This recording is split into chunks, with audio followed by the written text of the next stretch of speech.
archival materials, having access to archival materials, or finding archival materials is actually one of the crucial points of doing architectural history that centers on women or foremost marginalized subjects.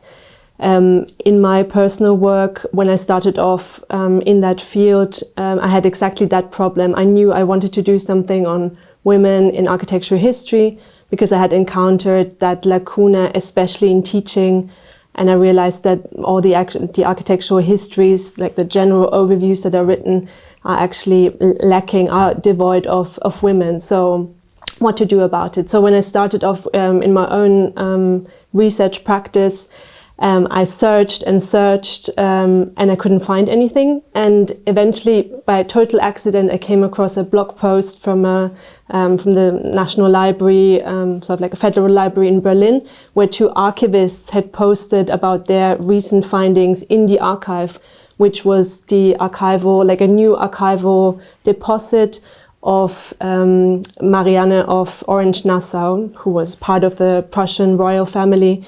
And that sort of estate, that archival material included drawings, paintings, floor plans, all kinds of material that you could use within architectural history. So I went there, and it's actually thanks to these archivists and their work that I was able to reclaim that material also for an architectural history. And I think there's a big possibility that one finds traces of interesting stories that are important for architectural histories, or that can be made fruitful for architectural histories if we go to archives that are not necessarily architectural archives, like labeled as such. And I think for me that also relates to these broader methodological questions of which archival material do we actually use, do we question, analyze in order to draw out these histories. So I think especially when working on women in architectural histories,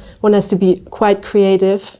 And I think it's also a positive challenge, a very fruitful challenge actually, exciting one, to think outside the box and ask, okay, can we use some postage stamps? Can we use postcards? Can we use friendship albums?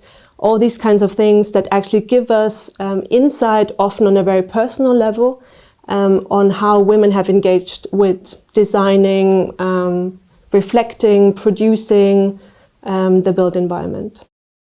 The genius or the male creator, the hero figure within architectural histories is, again, it's challenging, and it has a long history of being a gendered notion, basically. It has a long tradition of being associated with a male genius. It's gendered. This goes back to the Renaissance, of like the artist-architect. It comes back up in Romanticism very strongly. And it actually is an outdated model that lasts, however, that's pervasive, that's very still present in present-day architectural history writing.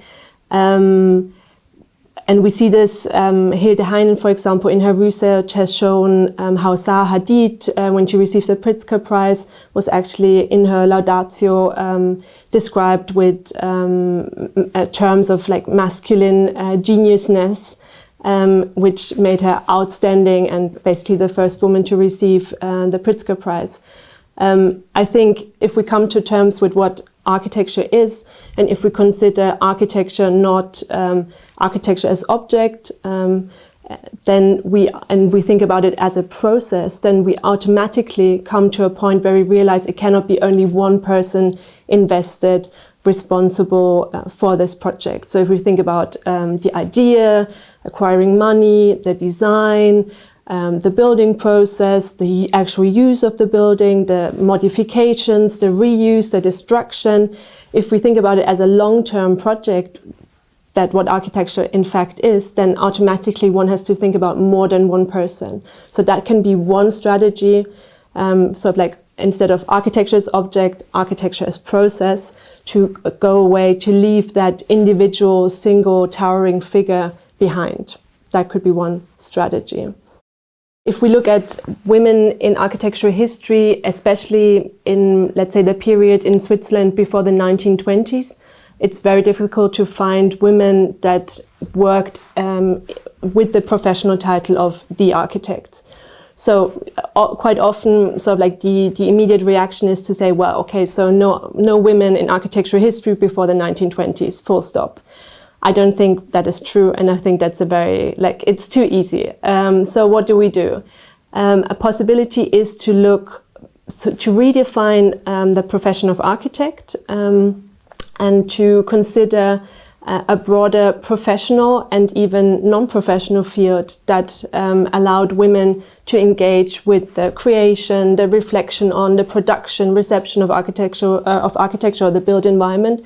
And suddenly, if we look sort of like beyond that singular figure of the architect, then a lot of women come up. So they used to work as they provided the financial means.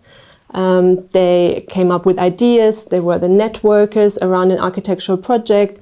They were the users. They were critics of the built space. So if we enlarge the sort of the actors that we consider relevant for architectural history, then a lot of women are actually present. And I think that, again, allows us to navigate and reject simplified notions of the hero or the genius. Placing a women that sort of like where an archive, for example, has newly been discovered into existing architectural histories is, of course, always challenging. It's a question of, do we relate her and compare her then necessarily to existing oeuvre by other architects, or how do we write that history? And in my research, what I have done, for example, with a case study that dealt with a building project by Carl Friedrich Schinkel, which was basically the Prussian court architect. I looked at the person who owned the project, financed it, and basically contracted Carl Friedrich Schinkel. And if you look at the close details of their negotiation, already in the design process, you see automatically that it's not a decision by one person, taken by one person exclusively, but rather you see that navigation, that negotiation, that back and forth. You see that more people are involved, bringing in ideas, bringing in critique. And based on these archival findings that I had in Berlin, I was actually able to trace Marianne of Orange-Nassau's commitment to the project over a long period of her life, far beyond the life of Schinkel, who died fairly early on in the project. And you could see that she actually was the one that kept the project alive, that claimed the project on many different levels. She also wrote an architectural description of it. She commissioned photographs.